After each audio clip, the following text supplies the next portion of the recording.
দুপুর হোক বা রাত, বাঙালির পাতে মাছ না থাকলে ঠিক জমে না। আজকে রান্না করছি ঝাল কেকলে।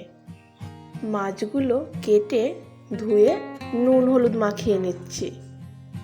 এই মাছগুলো খেতে কিন্তু খুবই মিষ্টি। কড়াইতে তেল গরম করে মাছগুলো দিয়ে দিলাম। ভালো করে লাল লাল করে ভেজে নিতে হবে।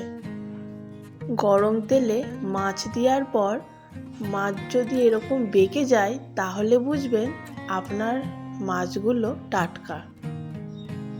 আপনাদের কাদের কাদের এই মাছ খেতে ভালো লাগে সেটা কিন্তু অবশ্যই কমেন্ট করে জানাবেন। তেল গরম হওয়ার পরেই কিন্তু মাছগুলো কড়াইতে দেবেন, তা না হলে কাঁচা তেলে মাছ দিলে কিন্তু মাছ কড়াইতে লেগে ধরবে। তেল থেকে ধোয়া ওঠার পরেই কিন্তু মাছগুলো কড়াইতে দেবেন। মাছগুলো ভাজা হয়ে গেলে আমি মাছগুলো তুলে নিচ্ছি। দেখুন, সব মাছগুলোই কিন্তু লাল লাল করে ভালোভাবে ভাজা হয়েছে। এবার আমি মাছ ভাজার ওই তেলেই আগে থেকে কেটে রাখা একটা বড় মাপের পেঁয়াজ স্লাইস করে কেটে দিয়ে দিলাম। হালকা করে ভেজে নেওয়ার পর এতে আমি নুন, হলুদ আর লঙ্কার গুঁড়ো দিয়ে দিলাম। স্বাদ মতন লবণ দিয়ে দেবেন, আর 2 চামচ হলুদ গুঁড়ো, 2 চামচ লঙ্কার গুঁড়ো দিয়ে দেবেন।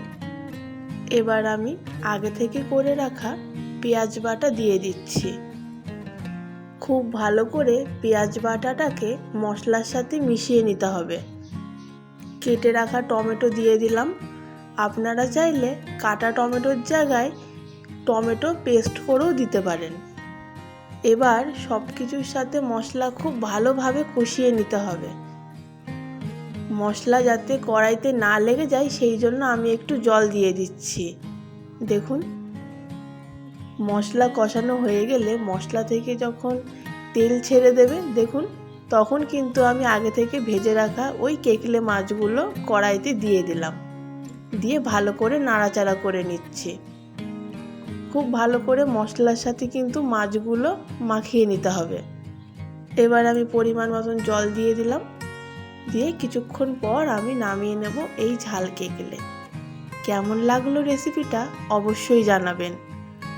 এই রকমভাবে ঝাল কেকলে রান্না করে দুপুরবেলা বাড়ির সবাইকে খাবার টেবিলে তাক লাগিয়ে দিন। দেখবেন খাওয়ার সময় খাওয়ার থেকে বেশি আপনার রান্নার প্রশংসা করছে সবাই।